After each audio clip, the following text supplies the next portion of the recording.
Kita lanjut lagi ke bab 3 itu evaluasi lingkungan eksternal. Nah, kita lihat dulu di silabusnya. Ya, nanti em, poin pertama itu pencapaian yaitu menentukan komponen strategik yang mempengaruhi lingkungan makro dari perusahaan. Jadi kalau kita lihat komponen lingkungan makro yang relevan itu apa saja gitu. Jadi sebagian besar perusahaan beroperasi dalam lingkungan yang lebih besar yang disebut dengan lingkungan makro. Nah, ada 7 komponen utama, yaitu pertama adalah demografi penduduk, gaya hidup dan nilai-nilai sosial, politik dan hukum, faktor regulasi, lingkungan hidup dan faktor ekologis, kondisi perekonomian secara umum, dan kekuatan global. Nah, pada ketujuh komponen tersebut dinilai sebagai komponen yang relevan secara strategik karena sangat berpengaruh terhadap setiap perumusan keputusan yang akan segera yang akan segera atau akan diambil oleh perusahaan. Nah, terutama terkait dengan arah tujuan, strategi, dan model bisnis. Pengaruh yang secara strategik relevan datang dari lingkungan terluar. Lingkungan eksternal dapat secara akurat dan langsung berpengaruh pada situasi perusahaan dan dapat merubah arah strategi perusahaan tersebut.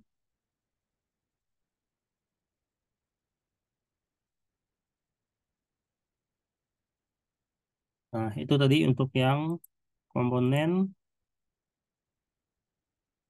komponen strategik lingkungan makro. Kemudian ada faktor strategik.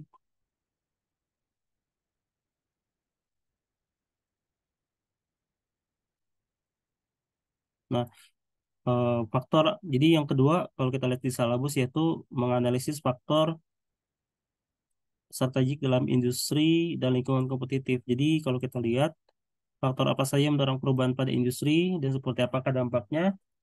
Nah, di sini kita harus memahami fakta bahwa intensitas kekuatan kompetitif tersebut em, mudah berubah.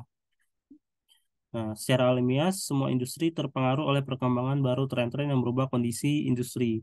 Untuk itu, kita uh, bisa melakukan beberapa hal seperti menganalisa dinamika industri, mengidentifikasi penyebab perubahan dalam industri, melakukan observasi atas dampak beberapa hal yang menyebabkan perubahan dalam industri, dan mengembangkan sebuah strategi yang mempertimbangkan perubahan lingkungan industri. Kalau di syllabus itu, coba kita lihat ya. Nah, ini mungkin detailnya itu akan dibahas di slide khusus di buku. Nah, terus yang ketiga menjelaskan bagaimana suatu bisnis mengumpulkan dan mendistribusikan informasi dan data yang berkaitan dengan lingkungan ekonomi eksternal untuk mengolah strateginya. Jadi intinya adalah mendistribusikan informasi terkait dengan data tentang lingkungan eksternal.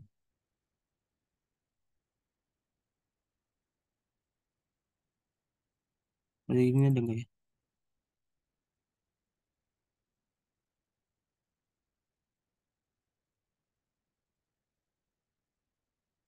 Nggak ada sih. Kita lihat yang ada di buku. Faktor eksternal, analisis faktor eksternal,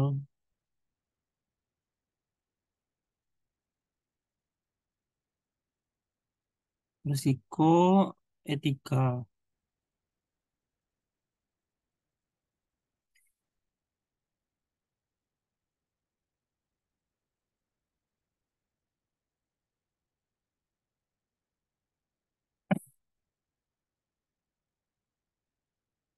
Oke, kita lanjut aja. Mungkin nggak detail di buku ya. Nah, jadi untuk yang tadi lingkungan kompetitif perusahaan, yang pasti hmm, pertanyaan spesifik untuk mencoba memahami bagaimana lingkungan kompetitif sangat dipengaruhi oleh lingkungan makro, serta bagaimana para manajer perusahaan dihadapkan pada pilihan strategi berdasarkan dampak. Nah, pertanyaan tersebut itu terkait apakah suatu industri menawarkan peluang yang menarik bagi pertumbuhan, kekuatan daya saing apa yang dihadapi perusahaan, dan seberapa kuat mereka, faktor apa saja yang mendorong perubahan pada industri dan bagaimana dampaknya dan sebagainya. Terakhir adalah industri, apakah industri menawarkan prospek yang baik untuk mencapai keuntungan. Nah, apakah suatu industri menawarkan peluang yang menarik bagi pertumbuhan? Ya, kita lihat nih. Kita akan diajari dua indikator kunci sebuah industri, yaitu ukuran pasar serta tingkat pertumbuhan dapat berbeda-beda karena siklus kehidupan industri. Industri life cycle secara umum mempengaruhi, secara umum mengikuti pola tertentu yang diawali oleh masa pengembangan hingga masa kematangan, seperti kemunculan pertumbuhan cepat, masa stabil, dan hingga mulai meredup.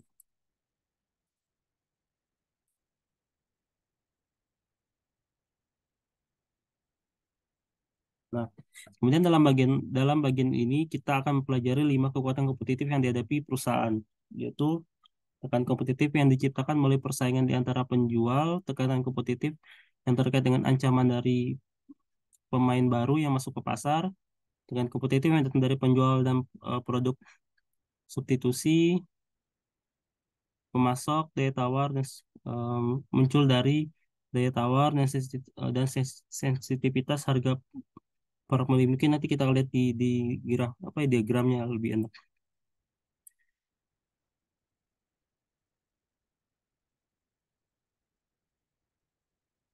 Jadi faktor apa saja? Hmm, ini nggak ada yang terlalu ini sih.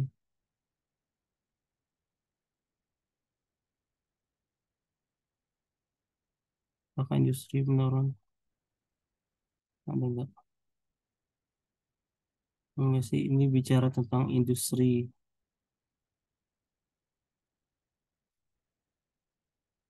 Oke, mungkin kita langsung ke materi di slide ya, karena nggak terlalu detail di buku. Nanti kita untuk latihan soal bisa kita nge-refer ke buku juga sekalian. Nah, di chapter 3 ini,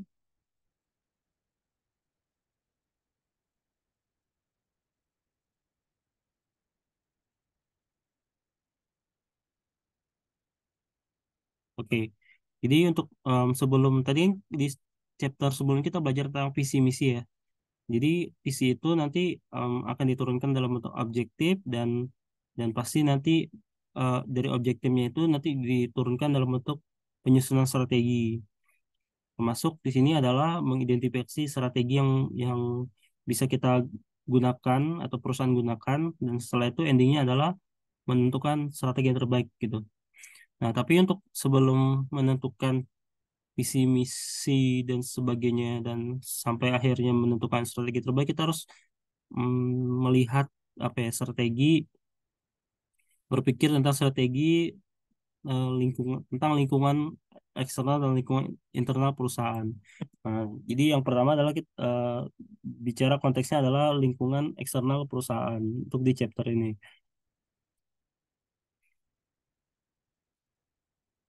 Nah, tadi kita udah bicara core konsep untuk lingkungan makro itu mencakup mencakup konteks yang luas ya. Di sini core makro itu, lingkungan makro tadi ya, demografi, politik, hukum, kondisi perekonomian global. Ya, kalau kita singkat di sini di PPT-nya itu ada politikal, ekonomi, sosial, teknologi, environment, dan legal. Itu secara singkatnya. Nah, ini mungkin jadi aspek penilaian untuk lingkungan makro, secara eksternal itu yang ada namanya analisis PESTEL. PESTEL itu ya PESTEL ya namanya. Ya, jadi ada 6 prinsip PESTEL itu: political, economic, sosial, teknologi, technological, environmental, dan legal. Political, economic, political, economic, sosial, technological, environmental, dan legal. Jadi analisis lingkungan eksternal.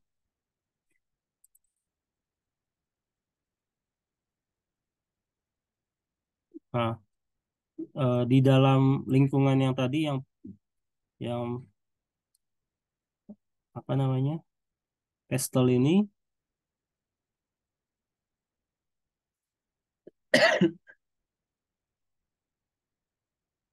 Pestel.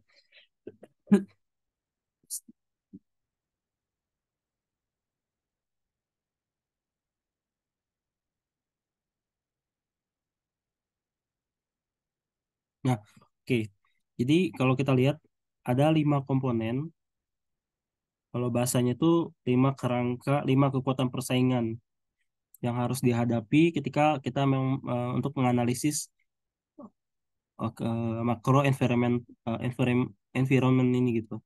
Yang pertama kekuatan persaingan dari sisi bentar,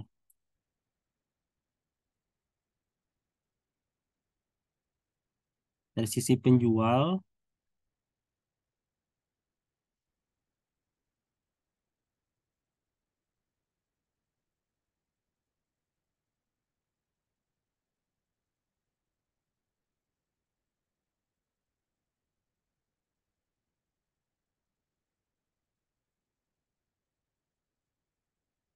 Oh sorry. Pertama itu dari eh, produk pengganti, dari sisi pembeli, new entrance tuh pendatang baru, terus ada perusahaan yang jadi saing dan supplier. Nah, ini itu dikembangkan dalam 5 kerangka kekuatan. Yang pertama,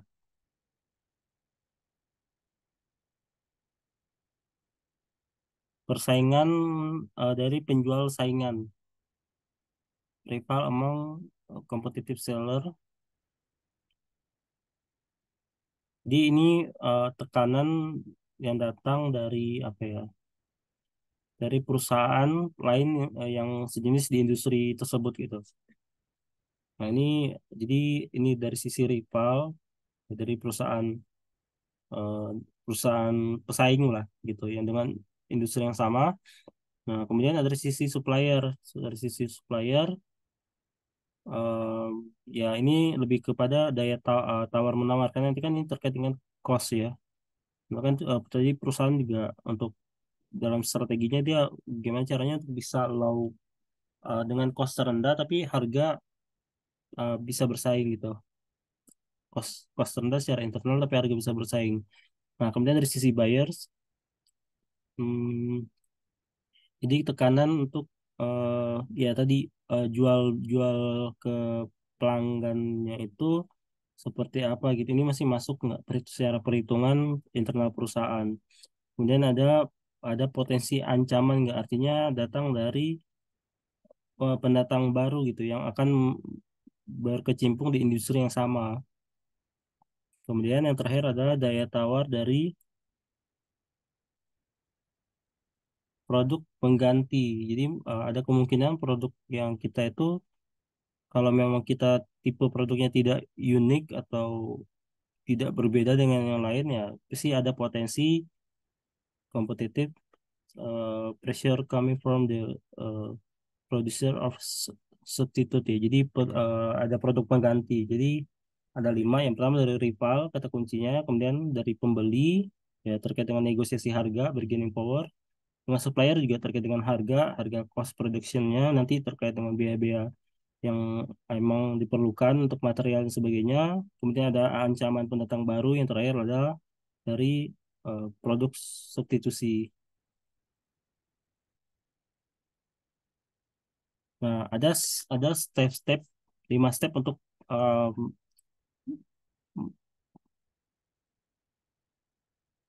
untuk bisa apa ya menggunakan 5 kekuatan ini tuh gimana gitu. Yang pertama itu dari setiap masing-masing kekuatan itu kita identifikasi pihak-pihak yang terlibat dengan faktor spesifik yang menimbulkan tekanan persaingan. Jadi siapa aja pihaknya sama apa saja faktornya yang bisa jadi menimbulkan persaingan. Yang kedua, evaluasi seberapa kuat tekanan. Jadi mungkin ini ada ukuran bagi setiap perusahaan itu berbeda gitu. Jadi bisa jadi strong, moderate, or weak. Jadi mengkategorikan ke dalam 3 ini sebagai contoh. Yang ketiga, menentukan apakah 5 kekuatan secara keseluruhan mendukung profitabilitas industri yang tinggi. Jadi kita kan punya kekuatan nih, misalkan dari supplier, buyers, dan potensial ini. Intinya dari 5 power ini step yang pertama itu kita harus tahu nih kekuatan kita apa saja dan apa faktor-faktor yang jadi bisa ada tekanan gitu. Yang kedua, kita evaluasi tekanannya seperti apa, rendah, sedang atau tinggi atau lemah gitu. Sorry, lemah, kuat, sedang atau kuat. Nah, yang ketiga adalah kita menentukan apakah dari 5 faktor ini secara keseluruhan dia bisa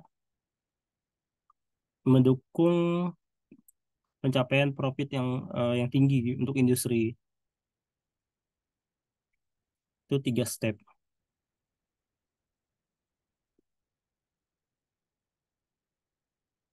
Nah, ini detailnya. Jadi yang pertama itu kalau dari sisi tadi apa ya, sisi rival gitu ya. Jadi perusahaan yang sudah yang existing, yang jadi pesaing bagi suatu perusahaan itu bentuk pressure-nya seperti apa. Jadi dampaknya itu seperti apa gitu. Jadi bisa bisa menyebabkan em, apa ya, permintaan dari pembeli itu turun,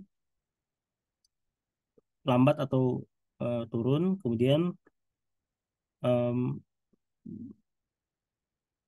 menjadi lebih murah bagi pembeli untuk beralih ke merek yang lain. Produk industri menjadi kurang terdiferensiasi, kemudian ada kapasitas produksi yang tidak terpakai, atau produk memiliki biaya tetap yang tinggi. Jumlah pesaing bertambah atau mereka menjadi lebih setara dalam ukuran dan kekuatan bersaing. Hambatan keluar yang tinggi mencegah perusahaan keluar dari industri. Jadi ini untuk tekanan persaingan yang dapat meningkatkan persaingan di antara penjual sejenis gitu.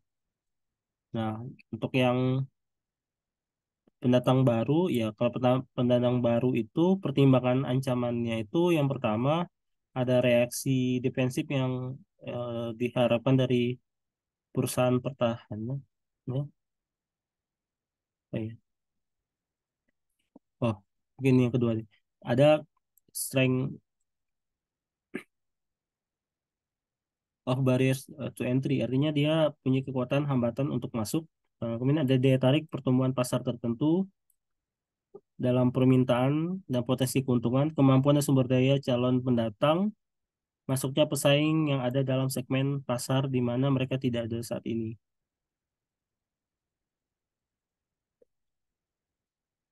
Hambatan masuk pasar menghadapi pendatang baru.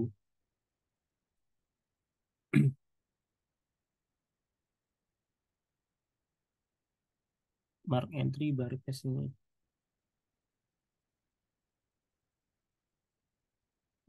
Ada keunggulan biaya, ya, hak paten, teknologi, kemudian ada preferensi merek dan pelanggan yang loyal. Ya mungkin ini kayak cara untuk menghadapi menghadapi pendatang baru tadi gitu ya.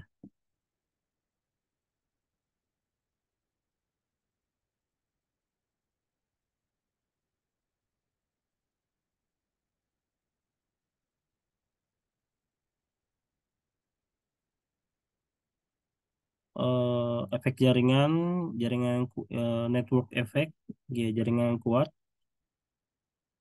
persyaratan modal yang tinggi, pembangunan jaringan distributor atau dealer, kemudian peraturan dan kebijakan perdagangan yang membatasi, ya, jadi ada regulasi-regulasi yang membatasi. Jadi untuk kayak hambatan kalau misalkan pesaing itu mau mencoba masuk itu ke industri yang sama dengan kita. Ya tentunya kalau kita punya keunggulan ini kita bisa bisa nggak perlu terpressure.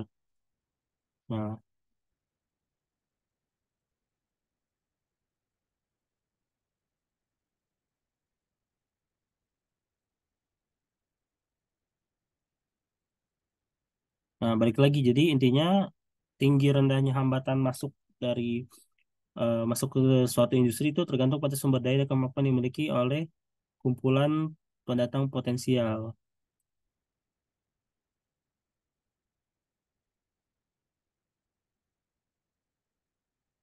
Hmm, oke, lanjut. Nah, kalau produk pengganti ini intinya eh, pertimbangan dari pengganti ini yang pertama dia mudah tersedia dan harganya menarik. apakah dia dia tersedianya harga menarik sebanding atau lebih baik dalam hal kualitas, kemudian menawarkan biaya peralihan yang lebih rendah kepada pembeli.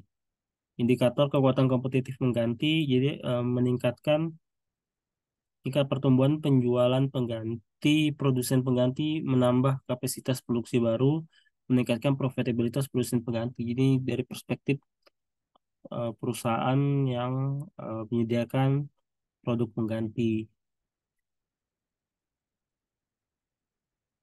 Kemudian dari sisi daya tawar produk, sorry, untuk bargaining power ya ke supplier, intinya daya tawar pemasok itu bergantung pada adanya permintaan dan ketersediaan pemasok gitu. Jadi emang ada barangnya dan dia nggak langka gitu.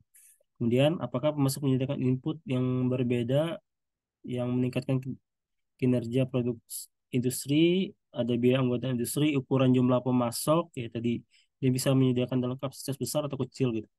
Kemudian ada kemungkinan integrasi ke belakang ke pemasok industri, bagian dari biaya produk pemasok relatif terhadap biaya produk industri, ya mungkin ini kayak dikomparasikan itu. Jadi untuk biaya pemasok dengan rata-rata biaya secara industri seperti apa. Kemudian apakah anggota industri merupakan pelanggan utama dari pemasok? Itu juga penting. Ketersediaan pengganti untuk supplier, untuk untuk produk pemasok, kemudian apakah anggota industri merupakan pelanggan utama dari pemasok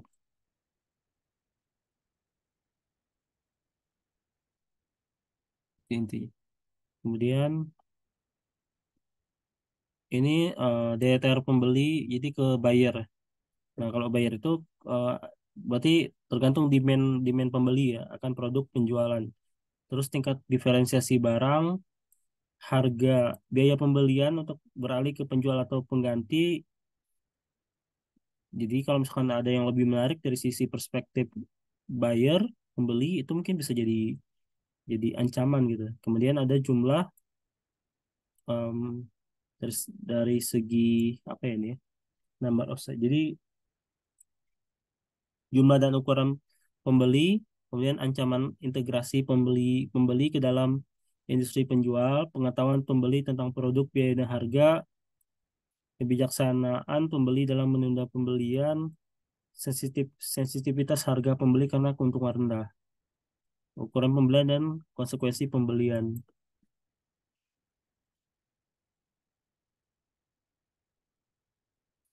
Sebenarnya ini cukup diingat-ingat satu dua atau nggak usah semua sih. Jadi intinya yang jadi poin itu yang lima tadi yang pastel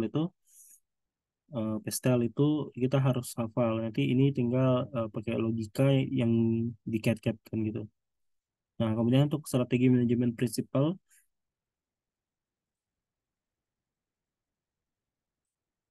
dia efektif jika semakin menyediakan isolasi dari tekanan kompetitif, menggeser pertempuran kompetitif demi kepentingan perusahaan dan memposisikan perusahaan untuk memanfaatkan peluang pertumbuhan yang menarik.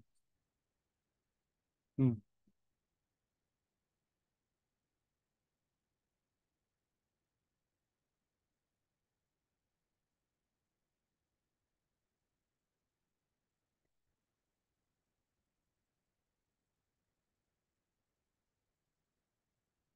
ini maksudnya apa ya?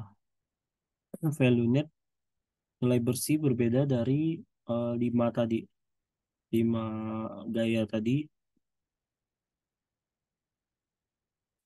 Jadi berfokus pada interaksi industri beserta dengan perusahaan, mengidentifikasi kategori pesaing untuk menyertakan pesaing industri perusahaan, vokal, saingan industri, penjual produk.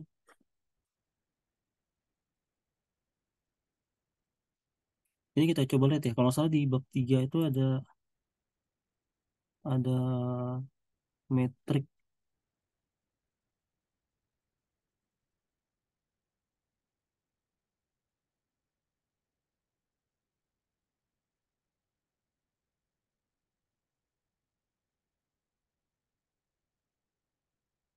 grafik mana ya yang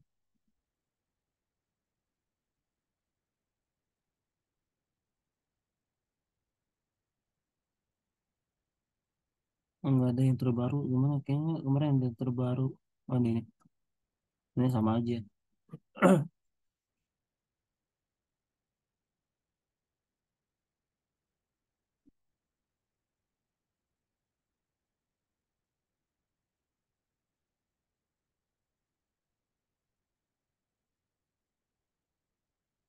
Oke, kita buka bab 3.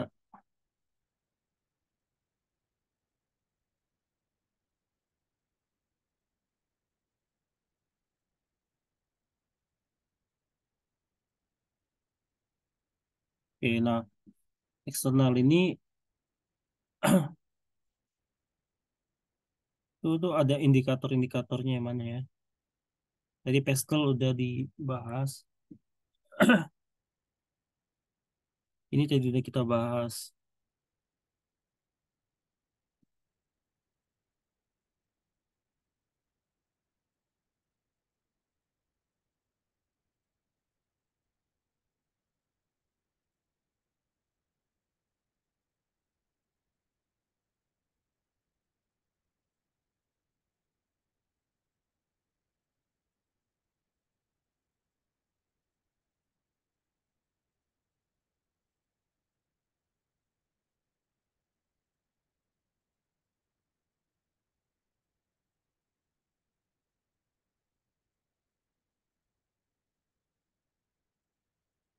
Oh nggak ada deh.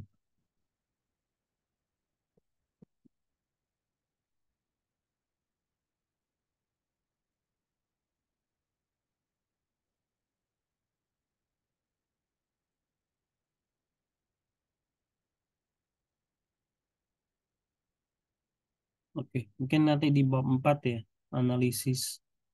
Jadi ada kayak matriks gitu, bukan matriks sih, kayak indikator-indikator tabel gitu untuk menentukan. Oke, nanti kita lihat di bab berikutnya. Oke, lanjut. Um, Intinya ini komplementer dan the value net.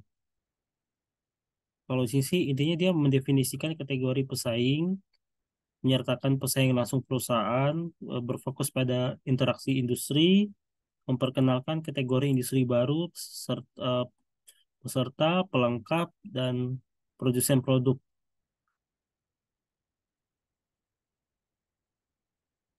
Kemudian ada dinamika industri dan kekuatan yang mendorong perubahan. Jadi kekuatan pendorong itu adalah penyebab utama dalam industri dan kondisi persaingan.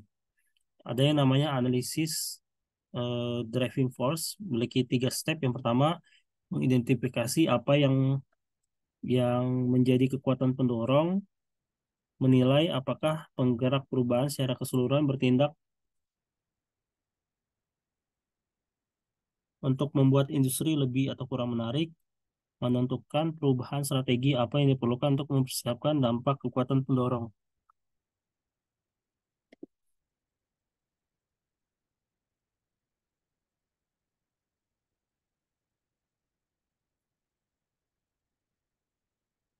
Ini beberapa contoh penggerak perubahan industri. Contohnya adalah pergeseran dalam demografi pembeli, masuk atau keluarnya perusahaan besar, inovasi produk pemasaran, dan sebagainya. Ada perubahan biaya dan efisiensi.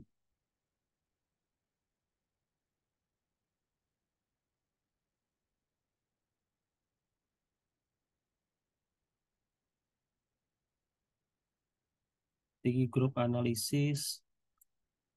Nah, ini ada namanya strategi grup analisis atau analisis kelompok strategis. Jadi kelompok strategis ini terdiri dari anggota industri yang pendekatan dan posisi kompetitif yang serupa di pasar gitu. Ya, jadi dia memiliki lini produk yang sebanding, menekankan saluran distribusi yang sama,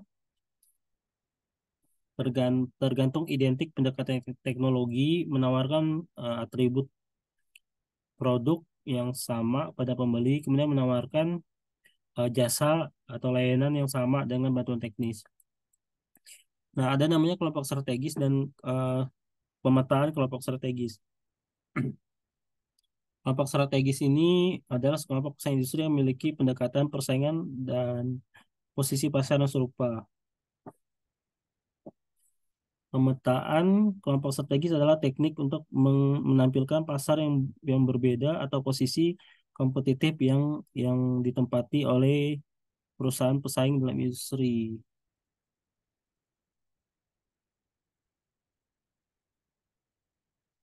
Nah, menggunakan peta peta kelompok strategis untuk menilai posisi pasar persaingan utama. Pertama, membangun peta kelompok. Jadi, untuk bisa kita mengkonstruk strategi group map ini, pertama kita harus identifikasi karakteristik kompetitif yang menggambarkan pendekatan strategis yang digunakan dalam industri, plot perusahaan yang pada peta atau variabel yang menggunakan pasangan karakteristik kompetitif menugaskan perusahaan yang menempati lokasi peta yang sama ke grup strategis yang sama. Gambarlah lingkaran, ada contohnya nggak sih ini? Kok bingung. Gambar lingkaran di sekitar strategi kelompok, membuat lingkaran sebanding dengan ukuran bagi total kelompok dari total pendapatan penjualan industri. Variabelnya itu, ini indikatornya, price, harga, cakupan geografis, keluasan lini produk, derajat apa ya, tingkat layanan yang ditawarkan, channel distribusi, tingkat integrasi vertikal dan tingkat diversifikasi ke industri lain.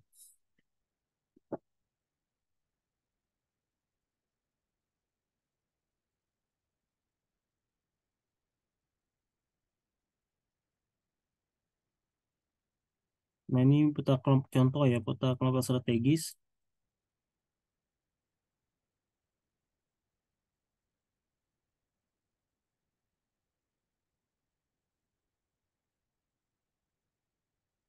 Nah, ini untuk harga, layanan,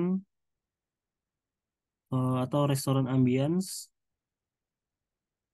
kategorinya low, moderate, high. Nah, dia juga mengkategorikan berdasarkan geographic coverage.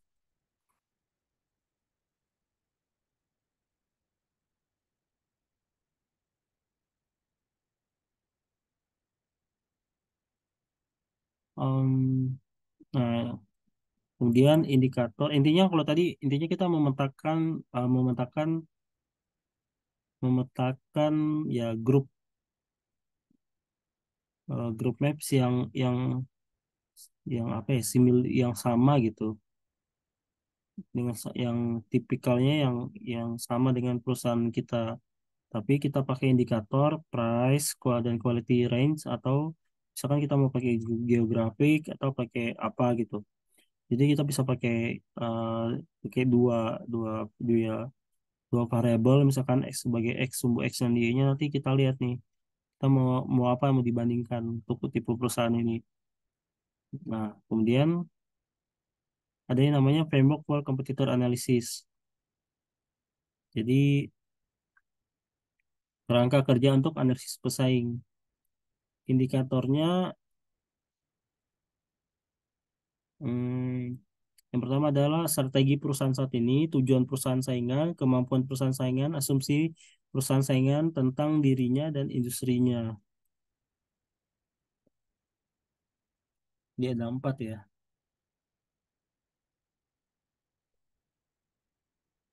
Strategi perusahaan saingan saat ini, tujuan perusahaan,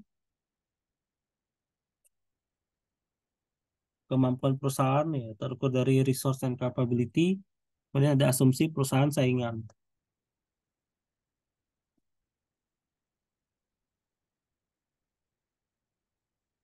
Nah, kalau current strategi saat ini maksudnya tuh bagaimana posisi pesaing di pasar, apakah dia punya dasar keunggulan kompetitif, eh, jenis investasi apa yang dilakukan.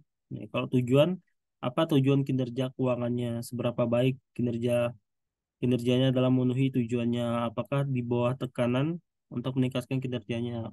Kalau sumber daya, apakah sumber daya dan kemampuan pesaing saat ini, kelemahan apa yang dimiliki, kemampuan apa yang dapat diusahakan.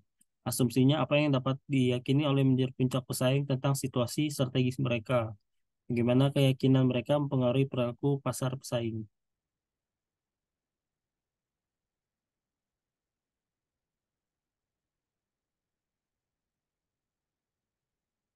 Nah, faktor kunci keberhasilan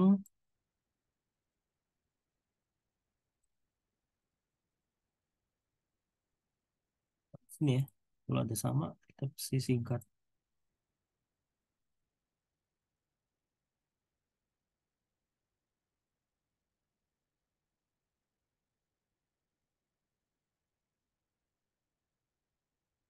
Oh ini. Jadi faktor apa saja yang mendorong keberhasilan kompetitif di masa depan? Yang pertama, apa saja dasar pembeli memilih produk kita, sumber daya apa, serta kemampuan bersaing apa saja yang harus dimiliki, sama masalah apa yang muncul yang menyebabkan perusahaan mengalami ketidakunggulan dari pesaing itu, atau kelemahan kita lah, intinya.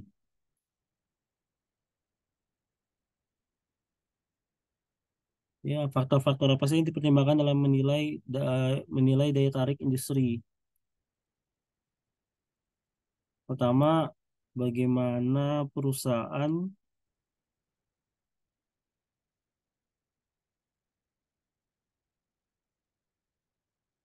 Oh, ini faktornya itu pertama potensi pertumbuhan industri, apakah kekuatan pesaing akan menurunkan keuntungan atau profit, apakah keuntungan industri akan dipengaruhi dan tidak dipengaruhi oleh faktor, apakah suatu perusahaan pada posisi pasar yang kuat dibandingkan dengan pesaing pesaing, seberapa bagus sebuah strategi perusahaan menciptakan faktor-faktor utama keberhasilan industri.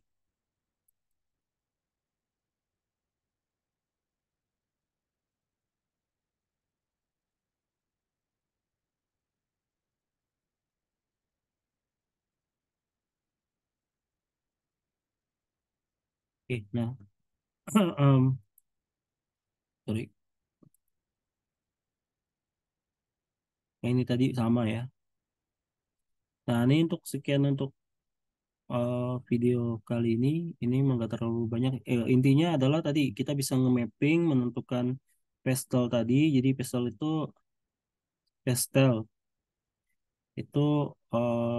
yang political ekonomi sosial dan menentukan faktor-faktor di dalamnya gitu. Dengan tingkat apa ya, competitive pressure gitu, tekanan persaingan. Dan juga kita bisa menentukan impact impact bukan impact sih, kayak menentukan maps strategi yang seperti apa yang tepat gitu. Dan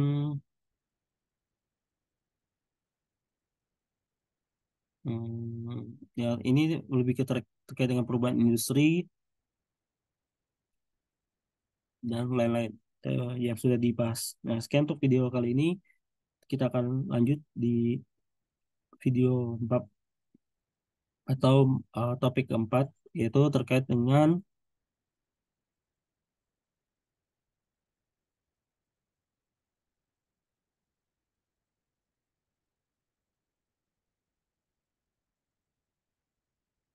eh, evaluasi sumber daya, kapabilitas dan desain. Jadi ini lebih ke faktor internal. Ini ada berapa? 10, 12, 13, 14, 16. Oke. Ya, sekian untuk video kali ini. Terima kasih.